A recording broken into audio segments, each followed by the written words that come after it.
Hi everyone. In today's tutorial, we will show you how to disable right-click on your Wix website. This is useful when we want to add an extra layer of protection to our content and prevent users from easily copying images or text. On the Wix editing dashboard, to disable right-click, all we need to do is click the market icon, and here we will search for the right-click blocker.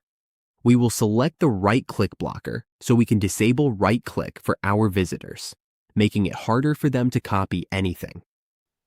Next, we just need to click Add to Site, then Agree and Add. Once we are here, we can go back to the editor. After installing, users will no longer be able to right-click on the site. Once we publish our site, the right-click will be blocked. That is how we disable right-click in Wix. With these simple steps, we can better protect our website content from unwanted copying.